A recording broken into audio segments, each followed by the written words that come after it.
radicalmente con este dictamen por dos vías. La primera de ellas es que la Guardia Nacional en la Constitución hoy en día es una organización, además de civil, fundamentalmente federalizada. Las guardias se organizan por estado y así se organizaron siempre históricamente. Y aquí se está pretendiendo centralizarla. Entonces pasan de ser cuerpos estatales que para poder ser trasladados de un estado a otro tienen que pasar por la aprobación del Senado a ser un cuerpo únicamente al cargo del gobierno federal. Pero además, y aquí sí, por más que lean el 115 y el 116 y digan que no se toca, lean los transitorios.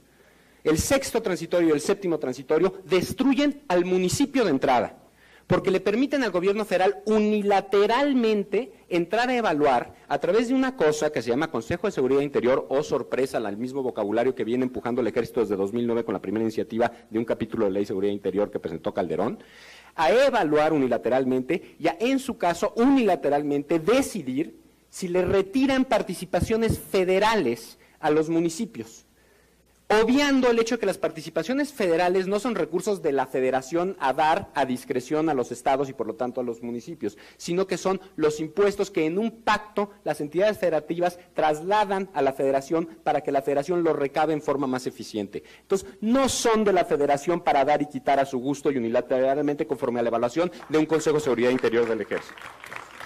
Y si se hace eso, se va a destruir la principal función pública de los municipios, que es la seguridad pública. Revisen los números. El grueso de los municipios erogan el grueso de su gasto en materia de seguridad pública. En campaña nunca se habló de una guardia civil militar. Se hablaba de meter a mandos militares bajo una guardia civil, a una guardia nacional civil, porque se hablaba de no cambiar la Constitución. Andrés Manuel López Obrador dijo que no cambiaría la Constitución. Y a eso quiero regresar al punto hecho por el diputado Hidalgo, que parece que nos habla de que ya no hay problema porque hay un mando civil de un hombre honesto.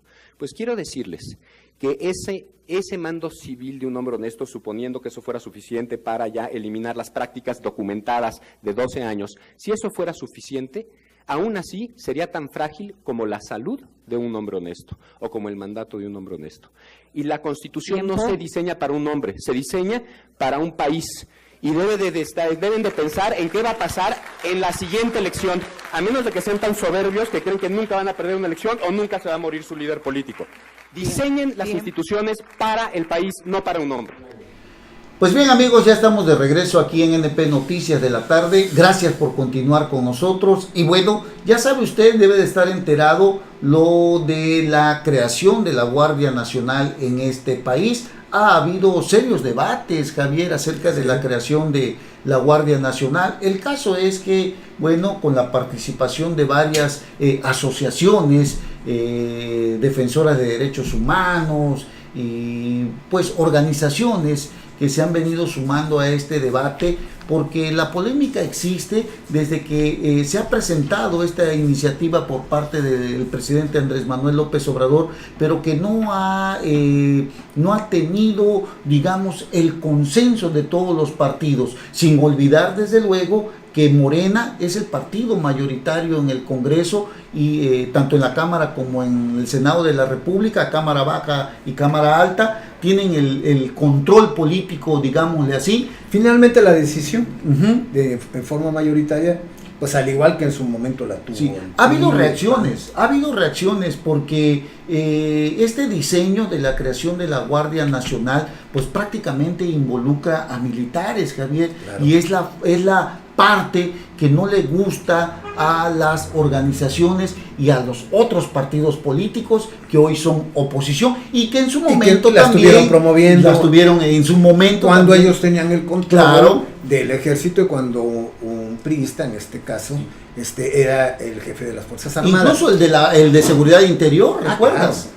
Pero eso precisamente se da en un contexto en donde el país está inmerso en una crisis terrible de criminalidad, en un baño de sangre, en donde hubo descontrol porque pues el ejército, de hecho, a mí me ha pasado, yo lo he platicado con varios militares en diferentes situaciones, sí. Gente que va ¿cómo dicen?, en patrullas que pertenecen al ejército, y les he dicho que si no sienten feo que la gente pues los vea con temor, y claro, han mostrado ellos su su pena por estar en esa situación y ellos quieren que la gente los respete. Pero ¿sabes de qué me hablaban? De la complicidad de gentes del ejército que impedían que ellos operaran a favor de la ciudadanía.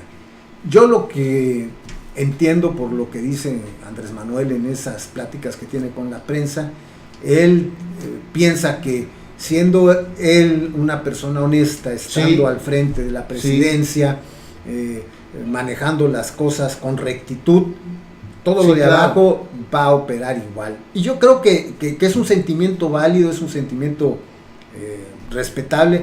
Sin embargo, habría que ver cuáles van a ser las reacciones de la gente que lo rodea, si en realidad van a operar como él quiere, con esa rectitud, sí, con claro, esa honestidad. Habría que ver eso. Digo, ¿no? yo creo que en todos lados hay, como dice en la vida del Señor, va a haber de todo, ¿no? Va a haber gente que sí se alinee a esa idea que tiene el primer mandatario de la nación. Sin embargo, va a haber otros que ya están acostumbrados a una situación que se daba en el país de poca honestidad y van a empezar a actuar o llevar agua a su molino, y eso es a veces lo que de alguna forma alienta las críticas de los antagonistas del presidente, ¿no?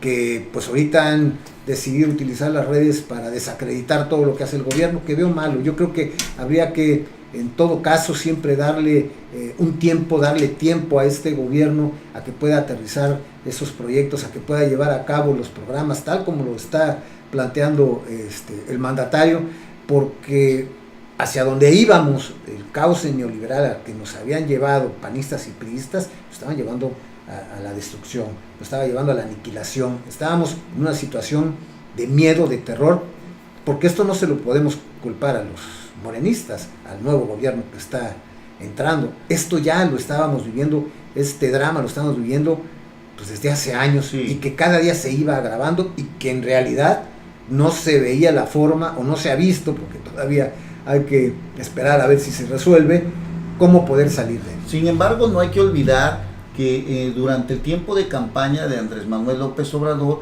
también fue un personaje que incluso arremetió en contra de los militares, Javier. No hay que olvidar el caso Ayotzinapa también, y que durante el tiempo de campaña en muchas ocasiones él dijo que los militares deberían de estar en el ejército. Por eso llama la atención todo esto, porque resulta que ahora, cuando llega al gobierno, pues se da cuenta que sin los militares este país pues se vería envuelto o estaría envuelto en la total indefensión. Por eso viene la iniciativa de crear la Guardia Nacional, y desde luego lo que repercute en el ánimo social del pueblo de México y principalmente de las organizaciones, también el hecho de que en esta Guardia Nacional el mando directivo estará pues prácticamente con los militares. Esto es lo que ha generado en cierta medida reacciones encontradas, que por un lado requerimos de la seguridad y de una estricto orden que radica en los militares, pero por otro lado una sociedad y un Estado que requiere que el orden, la pacificación y la seguridad debe de estar bajo un orden civil. Entonces estas cuestiones son las que chocan en muchas ocasiones, lo que estamos viendo el día de hoy, porque por un lado, repito, lo que había dicho Andrés Manuel López Obrador y lo que hoy estamos viviendo, ¿no? Mira, lo que considero es que Andrés Manuel se dio cuenta cuando llegó que podía contar con gente del ejército, 50,000, que se podía sumar a hacer ese cambio. Cuando él vio que hubo una respuesta positiva, que sí se podía hacer algo, pues dijo, bueno, vamos a operar con el ejército. Eso es lo que yo pienso. Sí, no le quedaba de otra. Y no le quedaba de otra. Porque además, si no era así, ¿cómo? Sabemos que las policías civiles han sido ocupadas por la delincuencia. Incluso los temas que siempre te decían cuando te llegan, o qué quieres, o plomo o dinero. Entonces muchos, plomo o plata, ¿no? Así es, aceptaban la plata. Entonces eran circunstancias difíciles, porque sabíamos que quienes estaban involucrados en el gobierno, quienes eran los jerarcas, quienes tomaban decisiones, quienes mandaban, estaban hasta el cuello, como dicen, de suciedad. Sí, pero Andrés Manuel lo sabía. Ah, claro, eso él lo sabía, pero él no operaba. Ahora que ya es gobierno, cambia la dimensión, claro, porque él ya está dentro. Ahora, ahora sí, como dicen, el reto es grandísimo, el reto es increíblemente grandísimo para lo que estamos viviendo. Estamos considerados como uno de los países más inseguros, uno de los países más corruptos, donde el Estado, donde las diferentes partes que lo conforman, los jueces, la parte legislativa, pues tampoco se ponen de acuerdo en el sentido de para empezar con lo de los salarios, ¿no? Que no quieren ganar lo que gana el presidente, ¿no? No, y lo que ha detonado más el problema, Javier, amigos cibernautas, es el hecho de que el propio presidente ahorita, en este momento, ya ha convocado a los jóvenes a ingresar a la Guardia Nacional cuando todavía no se ha debatido este dictamen en el Pleno de la Cámara de Diputados. Es decir, el problema radica en que el presidente de la República también, al parecer, y en voces de diferentes legisladores, violenta el Estado de Derecho y no respeta precisamente el poder legislativo, ¿no? Yo creo que la forma es fondo, Javier, como decía Jesús Reyes Heroles. Tienen la mayoría, lo pueden conseguir, pero hay que tener la forma para lograr todo esto.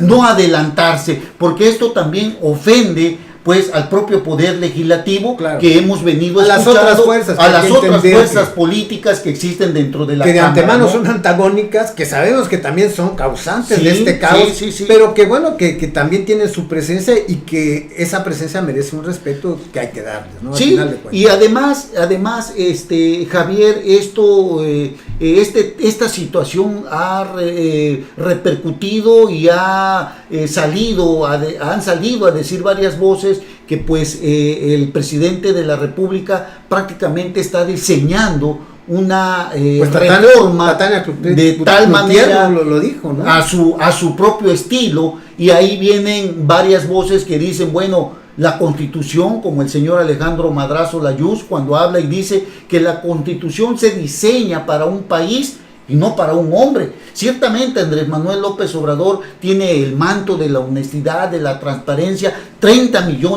Más de 30 millones de mexicanos votaron por este presidente de la República porque esperan un cambio, una transformación. Pero también tiene que darse cuenta que nuestro país se rige por el Estado de Derecho, ¿no? Y que primero es lo primero y hay que esperar a veces los tiempos políticos, ¿no? Y operar. Tiene todo para operar, Javier, pero yo creo que a lo mejor se están adelantando y ahí viene el rechazo precisamente de las demás fuerzas. Y el descontento, y sobre todo es una situación que les da elementos a sus antagonistas para criticarlo, y criticarlo con fundamento, que eso es lo peor y que lo que confunde a la gente, y eso también va a entorpecer el accionar del gobierno a la hora de que lleva a cabo sus programas, cosa que nos va a afectar, ¿no? Sí. Entonces, debemos entender que también cuando se opera, se tiene que operar con inteligencia, claro, razonar lo que se va a hacer, no dar los pasos a lo tonto, claro. Y ahí sí coincido perfectamente con lo que tú dices, y él no puede hacer que la demás gente, que todos, al rato va a salir que alguna gente está haciendo algo inadecuado de sus operadores o de sus íconos que están operando en el gobierno, y ¿qué es lo que va a hacer? Obviamente va a tener que aplicar la ley. Sí. Y hay que ver, Javier, porque mira, hay que ver bien esto y hay que analizarlo detenidamente, porque la Guardia Nacional, la creación de la Guardia Nacional tiene una directriz totalmente militar. Como dice el señor Alejandro Layuz, vamos a suponer que el presidente de la República fallezca, muera, ojalá y no, ¿verdad? Desde luego, pero el poder militar que va a existir en la Guardia Nacional se puede tergiversar y no sabemos quién va a ser el siguiente que llegue a la presidencia de la República, qué clase de gobernante vamos a tener. Si tuviéramos la seguridad que a lo mejor va a ser otro tipo como Andrés Manuel López Obrador, a lo mejor igual y no hay ningún problema. Pero ¿cuáles son las consecuencias de todo esto, Javier? Es lo que hay que analizar. Claro, y ahora vemos también, por ejemplo, que a veces no se analizan las consecuencias de los actos. Lo vemos con lo que está sucediendo ahorita con el tema del huachicol. Nadie está en contra del combate a la ordeña. nadie está en contra de frenar el robo de este producto que, como muy bien decías tú hace rato, ocasiona pérdidas del orden de 60,000 millones de pesos. Es muchísimo dinero,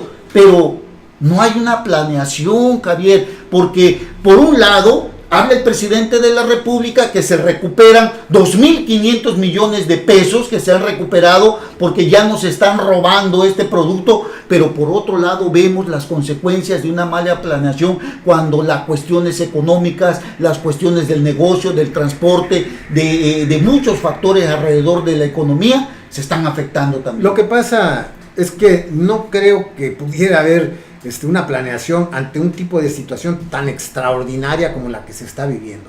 El hecho esto que estamos viendo es inédito, o sea, nunca antes había pasado. No se habían atrevido. No, y además la solución es la distribución, porque gasolina hay. Lo que pasa es que obviamente los antagonistas están difundiendo en redes de que lo que hay es escasez, hay desabasto, entonces la gente se preocupa. No creo que haya desabasto. Tenemos buques aquí, aquí enfrente está lleno de aquí buques estacionados. Tenemos buques estacionados que no han podido descargar, ¿no? Están esperando, ¿por qué? Porque no se cuenta con el almacenaje suficiente para dar, y sobre todo que a la hora de que se descarga, se tiene que mandar en los ductos. Sí. Y los ductos ahorita pues están copados por los cerrados. Y están cerrados. Entonces, ahí ese espacio no se puede dar. Eso, te digo, se puede entender. Lo que queda claro es que también la gente, a pesar de que se ha tratado de manejar, de que hay un descontento, de que la gente está sufriendo, porque lo está sufriendo, la escasez del combustible le está generando una serie de complicaciones, pero sí se está apoyando el hecho de que se dé este cambio. Ahora, creo que todos queremos coincidimos, pero ¿por cuánto tiempo, Javier? Porque esto no puede ser permanente, tiene que haber otra estrategia, Javier, porque no podemos estar tampoco, imagínate, el 27 de diciembre anuncia el presidente de la República el combate al huachicol. Llevamos unos cuantos días que se empezó esta lucha, pero ¿cuánto tiempo podemos estar así cuando podemos utilizar otra forma de frenar esta situación? Cuando hablamos, por ejemplo, que tenemos, como bien lo dijiste también, inteligencia para poder asentarnos en esa parte donde, por ejemplo, se está ordeñando el producto. ¿Cuánto tiempo podemos permanecer con las válvulas cerradas, Javier? Eso es a lo que me quiero referir cuando te digo que hay una mala estrategia. Pues mira, a mí lo que me preocupa ya no es tanto eso. Te comentaba hace un ratito que estábamos en el break de lo que está pasando adentro de Pemex. No nada más es el caso de la ordeña de ductos, no el robo de pipas, que desde que mi papá tenía cámara era una de las noticias que manejábamos ahí en portada, el robo en llenaderas de las pipas.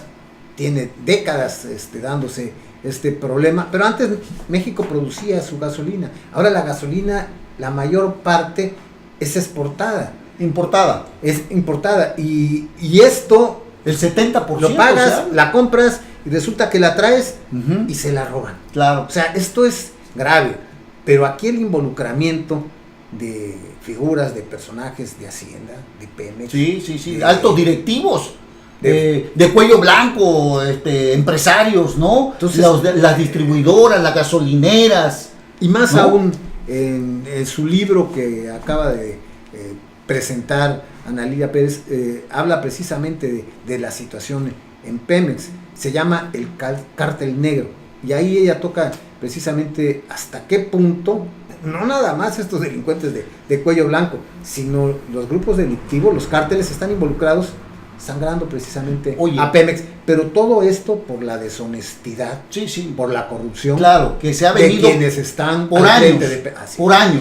Estamos hablando de sexenios, de eso no me queda ninguna duda, pero yo quiero preguntarte, Javier, a ver, cuando Felipe Calderón, todos han hecho su intento, ¿verdad? Desde luego, claro.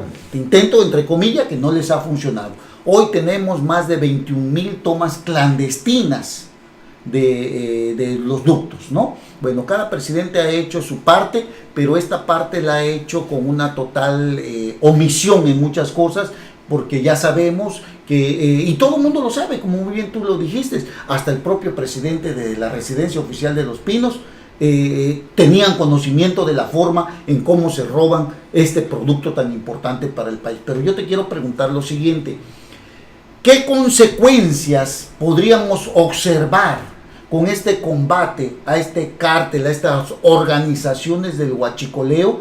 Porque lo vimos con Felipe Calderón cuando se fue en contra de la mafia, de los cárteles de la droga, todavía lo que vivimos el día de hoy. Ahora, este cártel, que es el cártel de los cárteles, diríamos así, donde hay mucha gente involucrada, ¿qué otro impacto vamos a tener, Javier? Porque esta gente, al ver mermada su economía, ¿cómo va a actuar? ¿Qué va a hacer? ¿A qué se va a dedicar? Eso sería lo que yo... Pues eso es lo que no se ha dicho, ¿no? Eso es lo que a lo mejor en estas ruedas de prensa matutinas que hace, estos acercamientos que hace Andrés Manuel con los periodistas, debían cuestionarle estos comunicadores que pues están teniendo al mandatario, hacerle las preguntas adecuadas, porque incluso lo cuestionaron sobre si se iba a detener a Carlos Romero de Champs, si existía orden de aprehensión, y les aclaró a Andrés Manuel que pues no lo pueden detener porque no hay denuncia en contra de... Además ya dijo que no va a... No, pero no por el perdón. Yo lo que considero que ahí él ha manejado con mucha astucia sus palabras. Ellos todavía no han denunciado a Romero de Champs, no hay una denuncia, entonces no puede operar la autoridad para buscar detenerlo todavía. Yo considero que esto lo van a dar a conocer más adelante. Sin embargo, no le han hecho la pregunta como debieran habérsela hecho para comprometerlo a contestarle. Si estuviera involucrado, obviamente tendría que hacerlo responsable, porque ¿cómo puedes inhibir un país que se ha acostumbrado, porque las autoridades así generaron una percepción de que si el que no tranza no avanza? Sí. ¿Cómo lo vas a hacer entender que lo que está haciendo está mal si no hay responsabilidades, si no hay un castigo para quienes están delinquiendo? Entonces van a continuar en esa inercia, porque es una inercia. No debe de haber impunidad, y eso es lo que a mí me llama la atención también. Mira Javier, ya para terminar te hago la siguiente observación. Hay un militar que fue jefe de guardias de Enrique Peña Nieto cuando fue gobernador. Durante su gobierno como presidente de la República fue el encargado de la seguridad de Petróleos Mexicanos. Lo acaba de decir Andrés Manuel López Obrador, que está siendo investigado. Pero no se trata de que sea investigado nada más, que sea castigado si realmente hay un delito que perseguir, porque este país no puede seguir nadando en la impunidad. Así es. ¿No? Eso es lo que se tiene que trabajar, eso es lo que se tiene que operar. Aquí es lo que se tiene que ver, es cómo se va a legislar ahora, cómo se van a cambiar las leyes. El aparato judicial, la verdad, apesta, es una situación terrible. Tú como abogado debes estar enterado de eso, porque ahorita el que tiene todas las ventajas, todas las garantías es el delincuente, no el ciudadano. Entonces, ¿quién no se va a decidir a delinquir? Cuando la facilidad, así es, los derechos humanos, si el proceso está mal llevado, todo. Es más, si te tardan 5 minutos en ponerte en disposición, ya con eso ya. Sí. Entonces, todo esto se tiene que cambiar, se tiene que desalentar al delincuente a dejar de hacerlo. Si no se hace eso, pues la situación va a continuar. Claro. Y eso es lo terrible. Eso es lo que debemos esperar más adelante, que se dé a conocer, sobre todo para que la sociedad esté más tranquila. Y ahorita ya al menos ya hay una iniciativa también, o al menos ya se está proyectando que el delito de robo de combustible sea un delito grave. Claro. Cuando es un delito grave, pues ya estamos hablando de que merece prisión oficiosa. Es un delito que no va a alcanzar fianza, y yo creo que la verdad ya lo pensarían también muy bien. Aunque sin embargo, la delincuencia no se fija en eso, se fija en sus intereses económicos sobre todo. Bueno, pues muchas gracias por haber estado con nosotros, amigos cibernautas. Javier, Fernando, muchísimas gracias por haber estado con nosotros. Ha sido una plática interesante, esperemos que se repita, y amigos, que tengan ustedes un excelente fin de semana, un excelente viernes. Y Javier, si Dios nos permite, nos vamos a ver aquí la próxima semana. Si nos acompañas, si gustas, pues estaremos aquí, ¿no, Javier? Estaremos tocando temas de este tipo. Que tengas excelente fin de semana, Javier. Amigos, hasta pronto. Hasta luego. Ya estás informado con NP Noticias. Te invitamos a seguir nuestras próximas emisiones. NP Noticias, de Coatzacoalcos para el mundo.